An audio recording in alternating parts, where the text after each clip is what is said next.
Welcome back to FryMinis. I'm Eric, and today in our Fizban's Treasury of Dragons coverage, we're going to finally take a look at the Drakewarden Ranger. Okay, so thanks for clicking in. If you haven't already seen all of our other videos here on Fizban's, check out the playlist. We've got a big monster playlist in the description of the video where you can see all of our other videos there. And of course, please like and subscribe. We're so close to 2,000 subscribers. This is really, really exciting. I think we're gonna do it soon. So thank you. And also check this out. We just got some of our Bandertober merch, and so that's a Banderhob eating some bread. It's actually the Path of the Banderhob. This is the artwork for Path of the Banderhob Barbarian subclass, available for free on our Discord at discord.gg/FryMinis. Links for all of that in the description. All right, so our Drakewarden Ranger. So this is a pet class where you get, or pet subclass. So you get a pet Drake, which is awesome. I loved playing a Battlesmith, having my Steel Defender. I would love to see a party that is just all these kind of pet classes.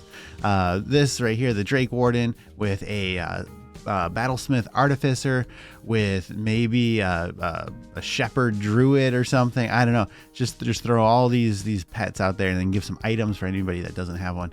And I mean, we can double up on Rangers. Why not? Get the Beastmaster in there. Wildfire Druid. Oh, just like you only have like 4 players, but you've got 8 characters you need to worry about. I think that'd be kind of fun. Okay, so I'm really excited about this. So let's jump right in. Your connection to the natural world takes the form of a draconic spirit, which can manifest in physical form as a drake. As your powers grow, your drake grows as well, blossoming from a small 4-legged companion to a majestic winged creature, large and strong enough for you to ride. Along the way, you gain an increasing share of the awe-inspiring power of dragons. Consider the source of the draconic spirit you have bonded with. The Drakewarden Origin Table offers examples. The Drakewarden Origin Table is a D6. 1. You studied a dragon's scale or claw or a trinket from a dragon's hoard, creating your bond through that token's lingering draconic magic. 2. A secret order of rangers who collect and guard draconic lore taught you their ways. 3. A dragon gave you a geode or a gemstone to care for. To your surprise, the drake hatched from that stone.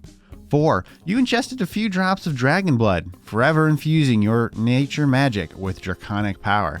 5. An ancient draconic inscription on a standing stone empowered you when you read it aloud.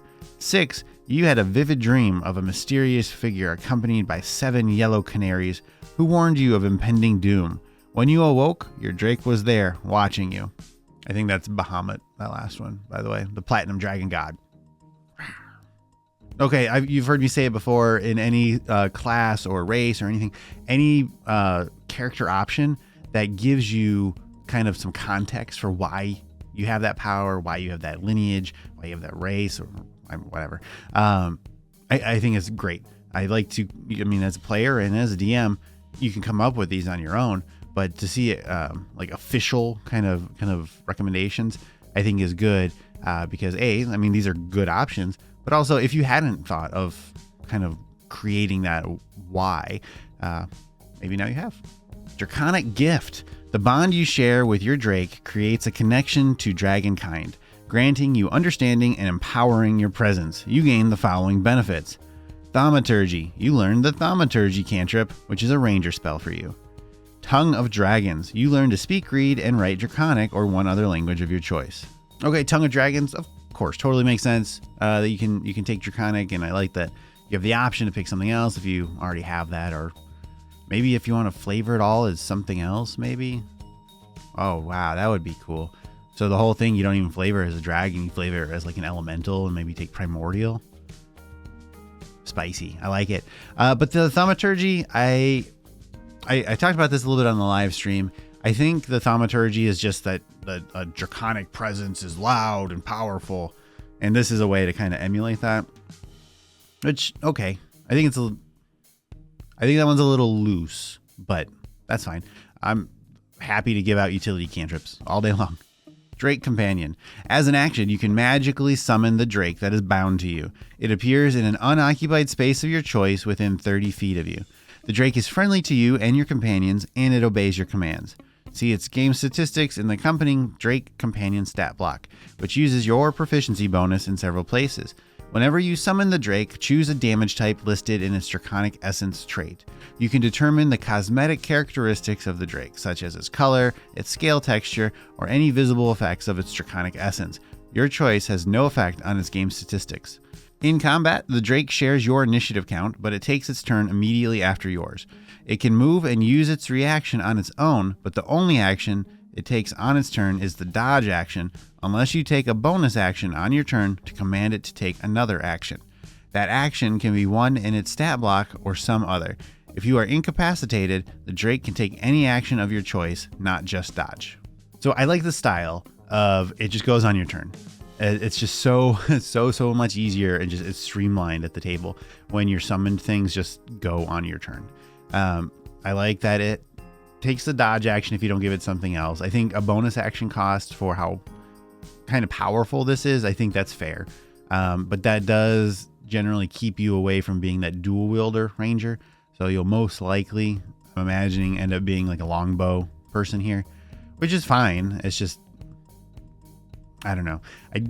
I wish there was a better fix for that, but I think that's really more of a dual wielding mechanic problem than a ranger problem here. But what are you gonna do? And that last little bit, I really appreciate that. If you are knocked out or whatever, it can do stuff. It's not just sitting there waiting for your orders anymore. It realizes, oh wait, okay, time to go. And looking at the stat block, I mean, this is pretty good. It's small, which is fun. And that keeps it out of immediately being able to ride it, which I know is a popular thing to do. Its armor starting out at 16. That's good. I love the scaling mechanic. Speed of 40 is nice too. We've got some saving throw proficiencies and a damage immunity, which is awesome. Not just resistance, a decent bite attack. And that reaction is really interesting. When another creature within 30 feet of the Drake that it can see hits a target with a weapon attack, the Drake infuses the strike with its essence, causing the target to take an extra 1d6 damage of the type.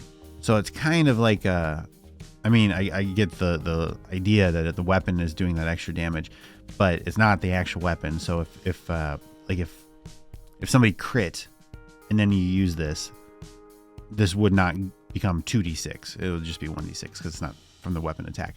It's just like a little bolt on. I like it. The Drake remains until it is reduced to 0 hit points until you use this feature to summon the Drake again, or until you die.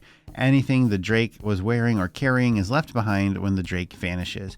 Once you summon the Drake, you can't do so again until you finish a long rest, unless you expend a spell slot of first level or higher to summon it. Okay, so I don't think this is cheesy, but you can burn a spell slot to resummon it, right? So if you're down here and there's a lever up here, burn your spell slot to resummon it up here and push the lever and make the thing happen. I think that's fine. Now, one thing I would absolutely change about this is that it vanishes when it hits 0 hit points. There is no way that I would not let this make death saving throws. Like, people get attached to their pets, right? I mean, in real life generally, but in this game. So a player is going to want to do everything they can to get their character to heal their pet. So if it's just, as soon as it hits 0, it's gone.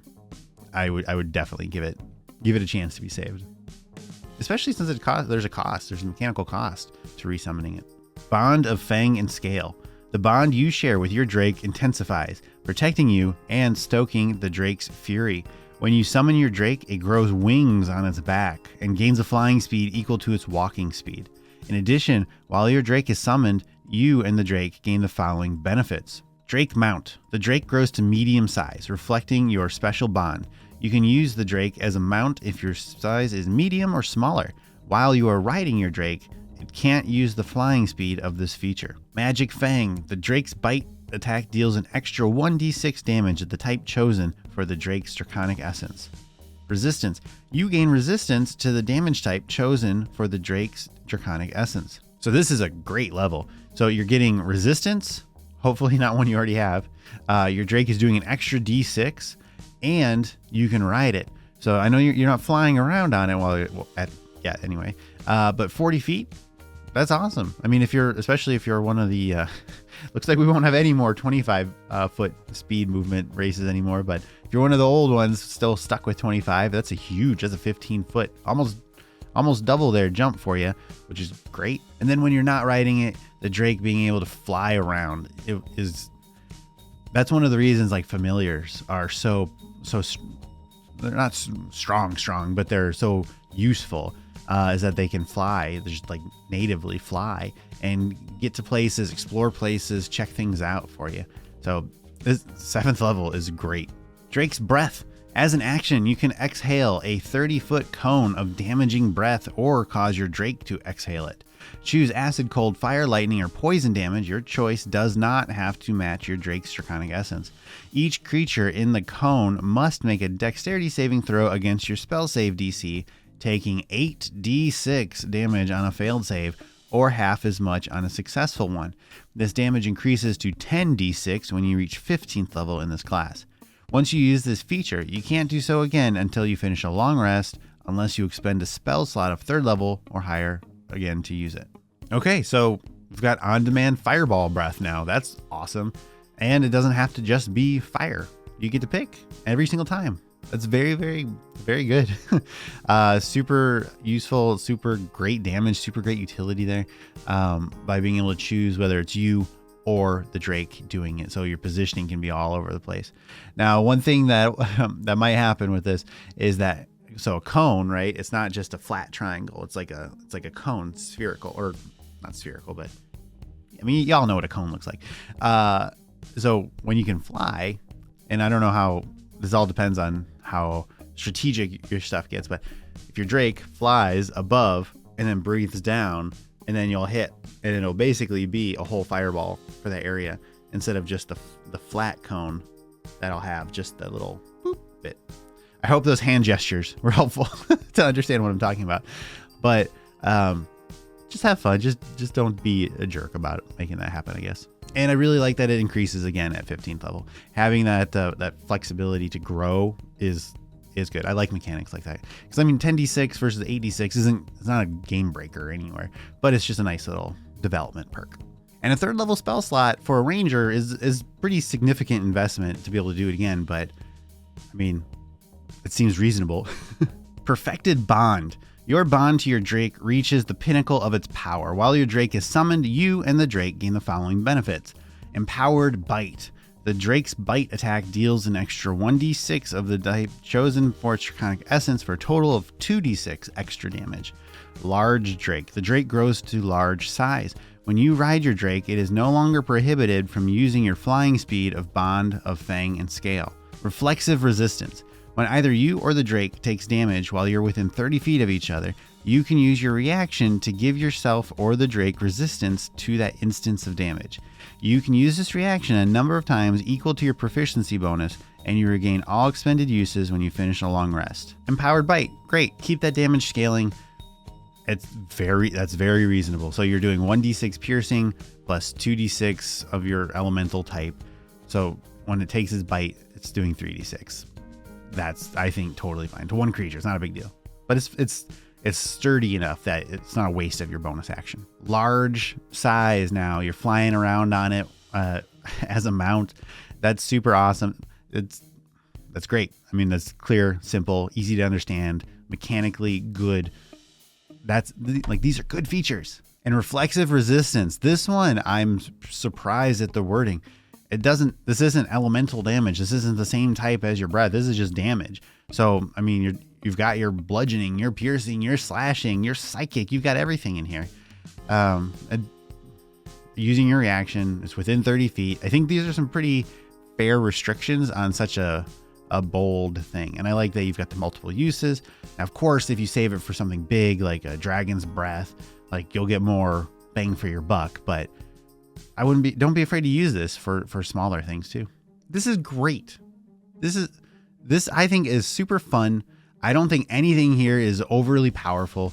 If anything, I maybe we're a little conservative with some of the features here, but I am completely satisfied with this subclass. I think it's so flavorful. I think it's so fun. You have your little buddy. You're out going on your adventures. You're chomping bad guys. I think it's great. that battlesmith that I mentioned earlier, that awesome DM and I came up with this whole system where we upgraded it, and it is shockingly similar to this. So great minds, Wizards of the Coast, great minds, whatever. Super fun. And that battlesmith was super fun, having that little Ada, artificial draconic automaton, we call her Ada, and it was the steel defender shaped like a dragon. And we leveled up and we got flight and we increased size, and it was very, very similar to this. And then like we could bolt on parts to get resistance, and then dragon fire breath and all this kind of stuff. So this is great. I obviously haven't played this yet, but I can only imagine how fun it is. And if I had to play a ranger right now, this would be, if not my first pick, in the top 3. Also, I want to do a special recognition for the artwork for this subclass. This like licking dog type Drake thing is just fantastic. I said it in the live stream. I know some other people have said it too, but this is some of my favorite art in all of 5e. It's just perfect and fun, and just, it's nice. It's so nice. I like nice things. Okay, so tell me what you think of this.